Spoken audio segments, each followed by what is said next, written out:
What are you hearing about LeBron? Like, obviously he's putting on a clinic with the Olympics, and the guys are traveling from England to Paris today. What are you hearing about him Laker-wise before we talk about the Olympics? Yeah, I mean, listen, first of all, just LeBron continuing to just be an absolute marvel of an athletic being at 39, 40 later this year, and he's the best player out there, it seems, on the U.S. Olympic men's basketball team. So just incredible to watch. Every time it's like, oh yeah, still him. Yep, still the best guy out there. And there's a ton of talent on that roster, and hopefully they get Kevin Durant back soon.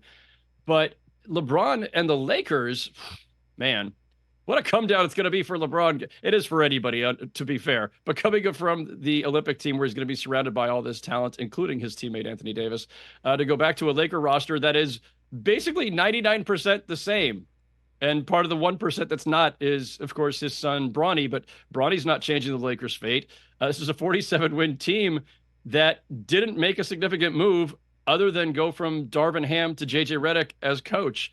I don't quite understand the Lakers offseason. I don't understand the Lakers offseason at all. And I look, they tried to make some moves. They couldn't get Klay Thompson. They didn't get DeMar DeRozan. I'm just still sitting here waiting, Suzy. Here we are in late July, and it feels like the offseason is largely over. Most of the free agents have signed.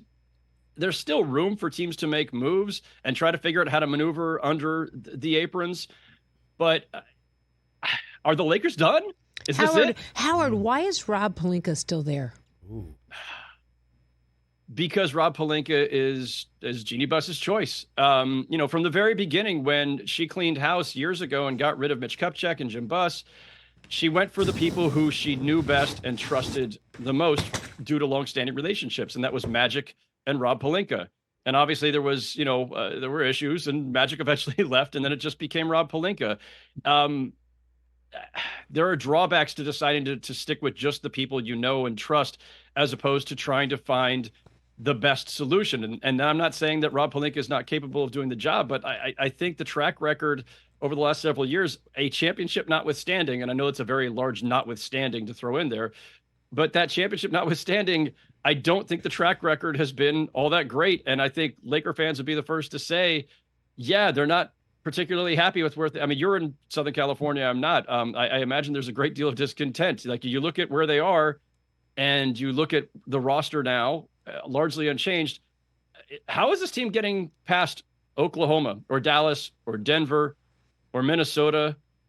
They're kind of in a range with, they could be leapfrogged by the Pelicans, who picked up DeJounte Murray, and I think probably have a Brandon Ingram trade to come at some point.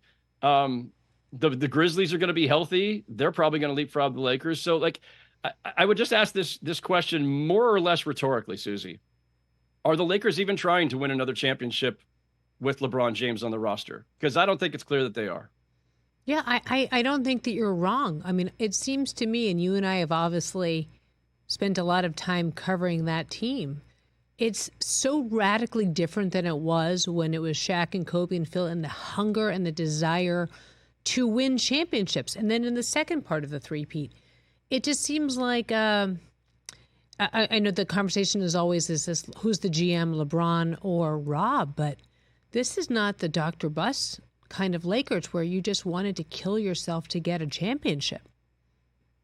I don't have any doubt in my mind that Jeannie Buss, Rob Pelinka, everybody in that organization want to win championships on principle. And I have zero doubts that LeBron James would love to get another ring or two before all is said and done. And the clock is obviously ticking. He's already defied all odds, all precedent, all history. But one guy can't win, and and you've seen Anthony Davis, and sometimes he's hurt, sometimes he's not. He's an incredible player, but you cannot win with age. You have to bring in younger blood, and it doesn't always necessarily have to be related to you. No. And then listen, obviously, look, the Bronny James aspect of this, he's a project. Everybody knows that. I don't think anybody's expecting that the guy you were picking 55th, whether it was Bronny or anybody else, was going to be the ultimate difference.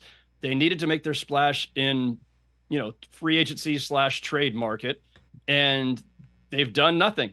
They have done absolutely nothing to improve the roster, and just changing coaches is not going to get them from 47 wins and seventh in the West to suddenly top 4 in the West and in the mid 50s.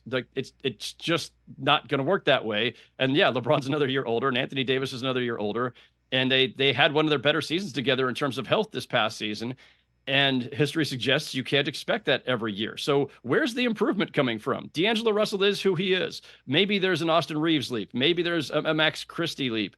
I don't think you're going to see like some major Rui Hachimura leap at this stage. There's nobody else on the roster you look at and say, like, that's the guy who's going to suddenly elevate them.